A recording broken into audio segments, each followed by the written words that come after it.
ಒಂದು ಕಡೆ ದೀಕ್ಷೆ ತೊಗೊಂಡಿರ್ತಾರ ಅಂತಂದ್ಮ್ಯಾಗ ಮತ್ತೊಂದು ಕಡೆ ದೀಕ್ಷೆ ತೊಗೊಳ್ಬಾರ್ದು. ಅಕಸ್ಮಾತ್ ತೊಗೊಳ್ಳೋ ಸಂದರ್ಭ ಬಂದ್ರೆ ಆ ದೀಕ್ಷೆ ತೊಗೊಳ್ಳುವಂಥ ಒಂದು ಊರ್ಜೆ ಏನಿರ್ತೈತಿ ಅದು ಎಷ್ಟಿತ್ತು ಇದು ಎಷ್ಟೈತಿ ಅನ್ನೋದು ತೂಕ ಮಾಡಿ ಅಳಿಯೋ ಶಕ್ತಿ ಇದ್ದವ್ರೆ ನಡೆಯುತ್ತೆ. ಅದನ್ನು ತೂಕ ಮಾಡಿ ಅಳಿಯೋ ಶಕ್ತಿ ಇದ್ದವ್ರು ನಡೆಯುತ್ತೆ. ಮುಂಚೆ ಮಾಡಿದಂಥ ಸಾಧನೆ ಪರಿಪೂರ್ಣ ಮಾಡಿ ಮುಗಿಸಿ ಅದರೊಳಗೆ ಅನುಭವ ತೊಗೊಂಡಿರ್ಬೇಕು. ಅದಕ್ಕಿಂತ ಇನ್ನೂ ಹೆಚ್ಚಿನ ಅನುಭವ ತೊಗೊತೀನಿ ಅಥವಾ ಅದಕ್ಕಿಂತ ಇನ್ನೂ ಎತ್ತರ ಮಟ್ಟದ ದಾರಿ ಏನಾರು ನಾನು ಹೋಗ್ತೀನಿ ಅಂದಾಗ ಮತ್ತೊಬ್ಬರ ಹತ್ರ ಹೋಗ್ಬೋದು. ಅದನ್ನು ಮಾಡಿಲ್ಲ ಇದನ್ನು ಮಾಡಿಲ್ಲ ಇನ್ಯಾವುದೋ ಮತ್ತೊಬ್ಬರ ಹತ್ರ ಹೋದ್ರೂ ಮಾಡಿಲ್ಲ ಅಂದಾಗ ಅದನ್ನು ತೊಗೊಳೋದ್ರಾಗ ಏನೂ ಎಲ್ಲ ಗುರುದ್ರೋಹ ಆಕೈತದ. ನಮ್ಮಲ್ಲಿ ಯಾರು ದೀಕ್ಷಕ್ಕೆ ಬರ್ತಾರ ಅಂತಂದ್ರೆ ಅವ್ರು ಯಾರಲ್ಲಿ ತೊಗೊಂಡಿರಬಾರ್ದು,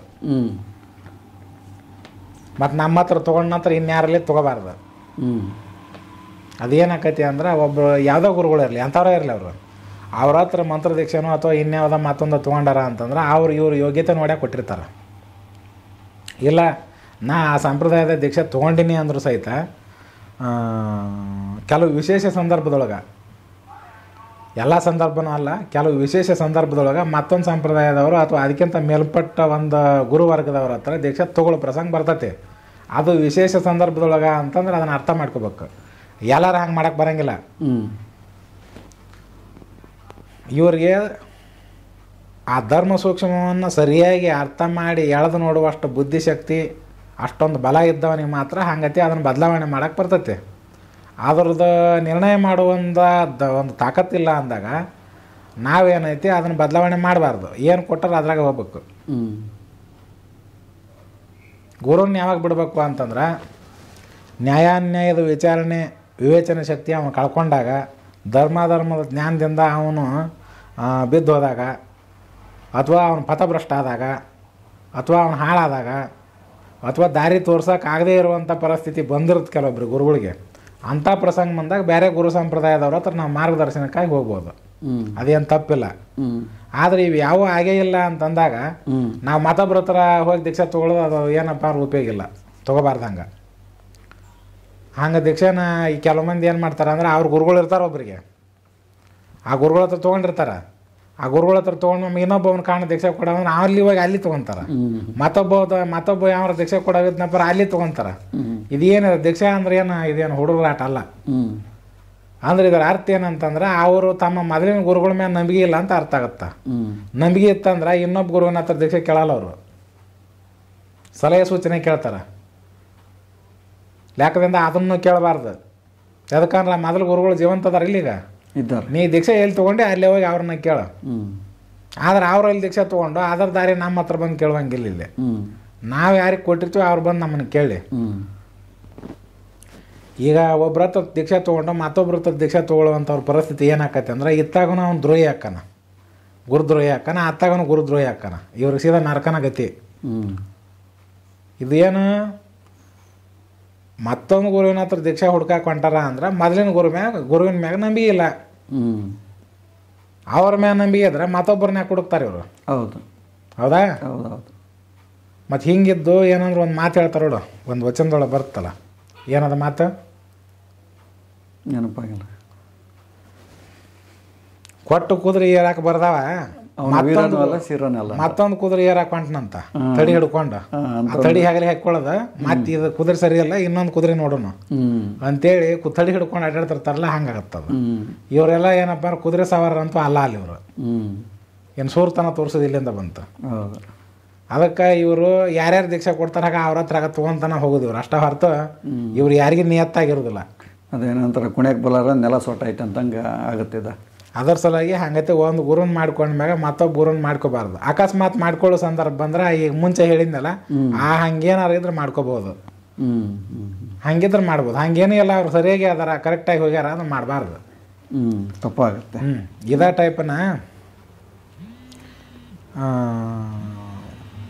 ಸಮರ್ಥ ರಾಮದಾಸರು ಶಿವಾಜಿ ಗುರುಗಳಲ್ಲ, ಹೌದು. ಅಲ್ಲಿ ಮತ್ತು ರಾಜಗುರುಗಳು ಅಂದ್ರೆ ರಾಜ ವೈಭವ ಇದ್ದ ಇರುತ್ತೆ. ಶಿವಾಜಿ ಮತ್ತು ಅವ್ರನ್ನ ಗುರುಗಳು ಮಾಡ್ಕೊಂಡ್ಬಿಟ್ಟಾನ ರಾಮದಾಸರನ್ನ. ಅದನ್ನು ನೋಡಿ ಅವ್ರ ವೈಭವ ನೋಡಿ ಒಬ್ಬ ಯಾವನ ಬಂದು ಏನೈತಿ ಹಿಂಗೆ ನನಗೆ ನೀವು ಉಪದೇಶಕ್ಕೆ ಕೊಡ್ರಿ ಅನ್ನ. ಉಪದೇಶಕ್ಕೆ ಕೊಡ್ರಿ ಅಂದಾಗ ಅವ್ರೇನಂದ್ರು ಎಲ್ಲಾರು ತೊಗೊಂಡು ಏನು ದೀಕ್ಷೆ ಅಂದರು. ತೊಗೊಂಡೇನಂದ. ಮತ್ತು ಅದನ್ನ ಮಾಡ್ಬೇಕು, ಇಲ್ಲಿ ಯಾಕೆ ಬಂದಿ ಅಂದ್ರೆ ಅವರು, ಇಲ್ಲ ನನಗೆ ಅವ್ರ ದೀಕ್ಷೆ ಯಾಕೋ ಮನ್ಸಿಗೆ ಬಂದಲ್ಲ ನಿಮ್ಮಲ್ಲಿ ತೊಗೋಬೇಕಂತ ಮಾಡೀನಿ. ಹಂಗಾದ್ರೆ ಅವ್ರು ಯಾವ ಮಂತ್ರ ಉಪದೇಶ ಮಾಡ್ಯಾರ ಆ ಮಂತ್ರನ ಅವ್ರು ಹೊಳ್ಳಿ ಕೊಟ್ಟು ಬಾ. ಹೆಂಗೆ ಕೊಡ್ಬೇಕು ಅಂದ.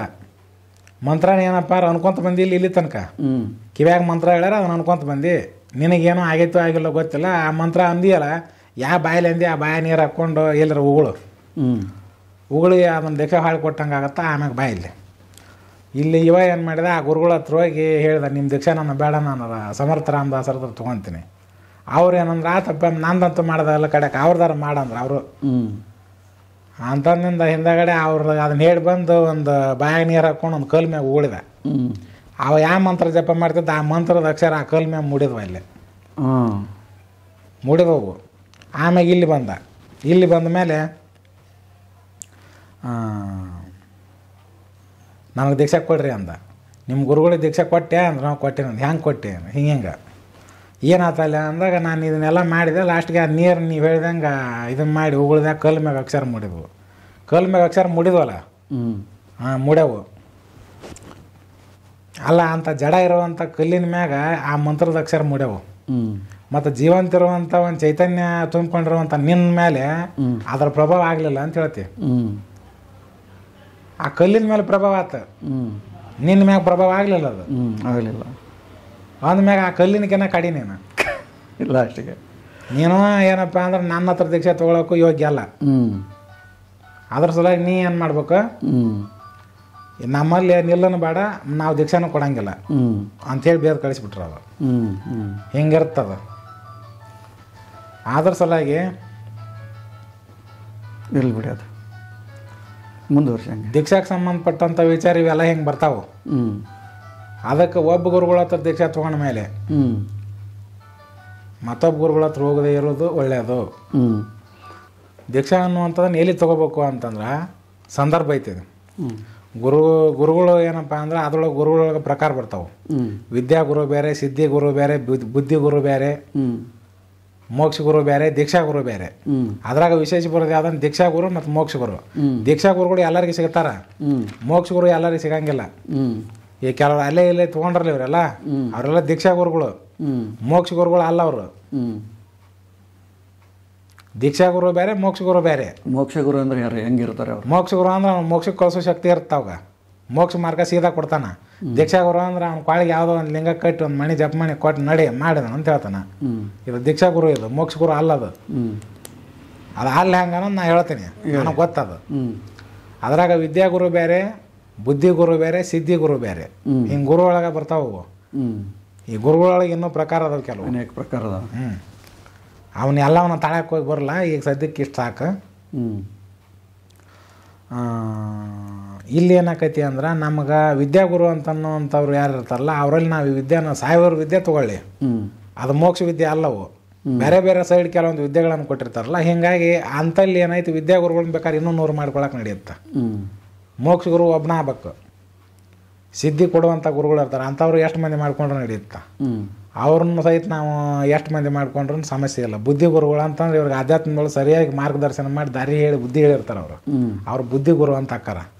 ಅವನಿಗೆ ತಿಳಿಲಾರ್ದ ಅಂತ ತಿಳಿಸಿರ್ತಾರಿಲ್ಲ, ಹೌದು, ತಿಳಿಲಾರ್ದ ತಿಳಿಸಿರ್ತಾರೆ, ಗೊತ್ತಿರಲಾರ್ದು ಗೊತ್ತು ಮಾಡಿರ್ತಾರೆ.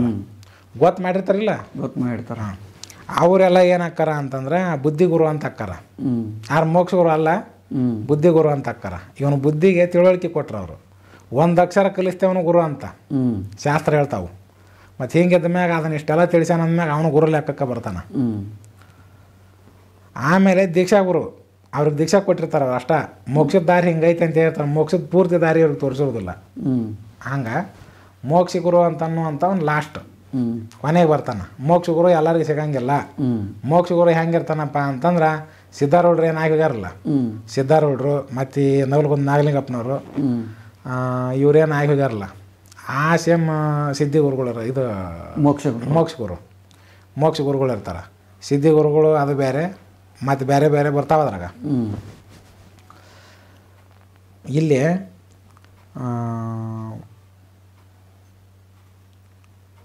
ಈ ಗುರು ವರ್ಗದೊಳಗೆ ಕೆಲವೊಂದು ಪ್ರಸಂಗದೊಳಗೆ ಏನಾಕೈತಿ ಅಂತಂದ್ರೆ ಗುರುಗಳನ್ನು ಮಾಡಿಕೊಳ್ಳುವಂಥ ಅವಶ್ಯಕತೆ ಇರೋಂಗಿಲ್ಲ. ತಾವು ನಂಬಿದಂಥ ದೈವನ ಸರಿಯಾಗಿ ಉಪಾಸನೆ ಮಾಡ್ಕೊಂಡು ಸರಿಯಾಗಿ ಆರಾಧನೆ ಮಾಡ್ಕೊಂಡು ಹೋದ್ರೆ ಆ ದೈವನ ಅವ್ರಿಗೆ ಗುರು ಆಗುತ್ತೆ. ಅದು ಯಾವಾಗ ಅದು ಅವ್ರ ಕೂಡ ಮಾತಾಡಕತ್ತಿದ ಮ್ಯಾಗ ಮಾತಾಡಕತ್ತು ಅಷ್ಟು ಭಕ್ತಿ ಅವ್ರು ಮಾಡ್ಬೇಕಲ್ಲ, ಆವಾಗ ಅದ ಗುರು ಆಗತ್ತೆ. ಅಕಸ್ಮಾತ್ ಗುರುವಿನ ಅವಶ್ಯಕತೆ ಬಿತ್ತಪ್ಪ ಅಂದ್ರೆ ನಿನ್ನ ಗುರು ಆಗುವಂಥ ನಿಂತ ಜಾಗದಾಗ ಅದನ್ನ ಇಲ್ಲಿ ಅದನ್ನ ಹೋಗಿ ದೀಕ್ಷೆ ತಗೋ ಅಂತ ಇಲ್ಲಿ ಹೇಳುತ್ತೆ ಇವಾಗ. ಮತ್ತು ಅಲ್ಲೇ ಅವಾಗೂ ಏನಾಯ್ತು ಇಂಥ ವ್ಯಕ್ತಿ ಬರಕತ್ತಾನ ಅವಾಗ ನೀವು ಉಪದೇಶ ಕೊಡ್ಬೇಕಂತ ಅಲ್ಲಿ ಆದೇಶ ಆಗುತ್ತೆ. ಈ ಇಷ್ಟ ದೇವತೆನೇ ಹೇಳುತ್ತೆ, ಅವನು ಎಷ್ಟು ದೇವರ ಹೇಳುತ್ತ, ಗುರು ನೋಡ್ಕೋ ಅವಶ್ಯಕತೆ ಇಲ್ಲ. ಅಷ್ಟು ಭಕ್ತಿ ಮಾಡಿದಾಗ ಅದು ಆಗೋದು. ಇಲ್ಲೇ ಇವಾಗೂ ಹೇಳುತ್ತಾ ಅಲ್ಲಿ ಆ ದೀಕ್ಷೆ ಕೊಡುವಂಥ ಗುರು ಏನಂತ ನಾವು ಹೋಗಿ ಸ್ವಪ್ನದೊಳಗಾಗಲಿ ನಿಜವಾಗಿ ಆಗಲಿ ಹೇಳಿ ಇದನ್ನು ದಾರಿ ಕೊಟ್ಟಾಗ ಅವರು ಕೊಡ್ತಾರೆ, ಇವ್ರು ಹೊಕ್ಕಾರ. ಈ ಟೈಪ್ ಉಪದೇಶಗಳು ಹಿಂದೆ ಎಷ್ಟು ಆಗ್ಯಾವ ಇಲ್ಲ ಆಗಿದ್ದಾವೆ. ನಾಮದೇವ್ಗೆ ಅದೇ ರೀತಿಯ ದಾರಿ ಸಿಕ್ತು. ನಾಮದೇವನ ಕೂಡ ಏನಪ್ಪ ಪಾಂಡುರಂಗ ಮಾತಾಡ್ತಿದ್ದ. ಮತ್ತು ಹಿಂಗಿದ್ದಾಗ ನೀನು ಗುರು ಆಗುವಂಥ ವ್ಯಕ್ತಿ ಇಂಥಲ್ಲಿ ಇರ್ತಾನ, ಇಂಥ ದೇವಸ್ಥಾನದಾಗ ಇರ್ತಾನ, ಅಲ್ಲಿ ಹೋಗಿ ಅವನಿಂದ ಉಪದೇಶ ತಗೋ ಅಂತಂದು ಹೇಳಿದಾಗ ಅಲ್ಲಿಗೆ ಬರ್ತಾನಿಲ್ಲ. ಬಂದು ಅಲ್ಲಿಂದ ಉಪದೇಶ ತೊಗೊಂಡ್ಮೇಲೆ ನಾಮದೇವ ಏನಪ್ಪ ಭಕ್ತ ಇದ್ದಂಥ ಮುಂದೆ ಯೋಗಿ ಹಾಕ್ಕಾನ. ಮತ್ತು ಇದು ದಾರಿ ಒಳಗೆ ಭಕ್ತ ಬೇರೆ ಯೋಗಿ ಬೇರೆ, ಇಬ್ಬರಲ್ಲಿ ಸಿದ್ಧಿ ಇರ್ತಾವೆ. ಶಕ್ತಿ ಇಬ್ಬರಲ್ಲಿ ಇರುತ್ತಾ, ಭಕ್ತನ ಶಕ್ತಿನ ಬೇರೆ, ಯೋಗಿ ಶಕ್ತಿನ ಬೇರೆ. ಭಕ್ತಂದು ಹೆಂಗಿರುತ್ತೆ ಶಕ್ತಿ ಅಂದ್ರೆ ಅವ್ರ ಅನುಗ್ರಹ ಪಡ್ಕೊಂಡು ಬದುಕ್ತಿರ್ತಾನವ. ಉಪಾಸನೆ ಮಾಡೋ ದೇವ್ರ ಅನುಗ್ರಹ ಪಡ್ಕೊಂಡು ಬದುಕ್ತಿರ್ತಾನೆ. ಯೋಗಿ ಯಾರ ಅನುಗ್ರಹನ ಪಡ್ಕೊಂಡಿರಂಗಿಲ್ಲ, ತನ್ನ ಸ್ವಂತ ಆತ್ಮಶಕ್ತಿಯನ್ನು ಉಪಯೋಗ ಮಾಡಿಕೊಂಡು ಆ ಆತ್ಮಶಕ್ತಿ ಬಲದ ಮ್ಯಾಗ ಅವನ ಸಿದ್ಧಿಗಳು ಪ್ರಕಟ ಆಗಿರ್ತಾವೆ. ದೇವತೆಗಳಿಗೆ ಎಷ್ಟು ಶಕ್ತಿ ಇರುತ್ತೆ ಅಷ್ಟು ಶಕ್ತಿ ಇರ್ತಾವಾಗ. ಯೋಗಿಗೆ ಪ್ರತಿಯೊಂದು ಆತ್ಮಕ್ಕೂ ಸಹಿತ ಶಕ್ತಿ ಹೆಚ್ಚು ಕಡಿಮೆ ಇಲ್ಲ, ಒಂದ ಟೈಪ್ ಇರ್ತೈತಿ. ಇವರು ಪಡ್ಕೊಳ್ಳುವಂಥ ರೀತಿ ಮ್ಯಾಗ ಏನೈತಿ ಅದು ಕಡಿಮೆ ಹೆಚ್ಚು ಆಗಿರ್ತಾವೆ. ಈಗ ಅವನು ಯೋಗಿ ತನ್ನ ಒಂದು ಸಿದ್ಧಿ ಸಾಧನ ಎಲ್ಲ ಮಾಡಿಕೊಂಡು ಅವನು ಮುಟ್ಬೇಕು. ಆ ಜಾಗ ಮುಟ್ಟಿದ ಮೇಲೆ ದೇವತೆಗಳಿಗೆ ಎಷ್ಟು ಶಕ್ತಿ ಇರುತ್ತೆ ಅಷ್ಟು ಶಕ್ತಿ ಇರ್ತಾವ. ಎದಕ್ಕಿರುತ್ತಂದ್ರೆ ಅವನು ತನ್ನ ಮೂಲ ರೂಪಕ್ಕೆ ಹೋಗಿ ನಿಂತಾನೀಗ, ಅದಕ್ಕೆ ಆ ತಾಕತ್ತು ಬರಬೇಕು. ಸಾಮಾನ್ಯ ಮನುಷ್ಯ ಇದ್ದಾವ ಇಲ್ಲೇ ಸಾಮಾನ್ಯವಾಗಿರ್ತಾನೆ. ಅವನು ಮುಖ್ಯಮಂತ್ರಿ ಸ್ಥಾನಕ್ಕೆ ಹೋದಂದ್ರೆ ಮುಖ್ಯಮಂತ್ರಿ ಏನು ಪವರ್ ಇರ್ತಾವೆ ಆ ಪವರ್ ಎಲ್ಲ ಅವಾಗಿರ್ತಾವೆ. ಅವನು ಆ ಸ್ಥಾನ ಬಿಟ್ಟಿಳ್ದ ಅಂದ್ರೆ ಆ ಪವರ್ ಹೋದವು. ಹಂಗೆ ಅವನು ತನ್ನ ಮೂಲ ಸ್ಥಾನಕ್ಕೆ ಹೋಗಿ ಕುಂತ್ಕೊಂಡ ಅಂದ್ರೆ ಆ ಶಕ್ತಿ ಏನದಾವ ಅಲ್ಲಿ ಆ ಜಾಗದಾಗಿದ್ದಾಗ ಓಸು ಬರ್ತಾವೆ. ತಳಗೆ ಬಂದ ಸಾಮಾನ್ಯ ಮನುಷ್ಯ ಆಗಿರ್ತಾನೆ. ಹಿಂಗೈತಿ. ಇನ್ನೂ ಬೆಳೆಸ್ಕೊಂತವ್ರು ವಿಡಿಯೋ ಬೆಳೆಯುತ್ತದ, ಇಷ್ಟು ಸಾಕು.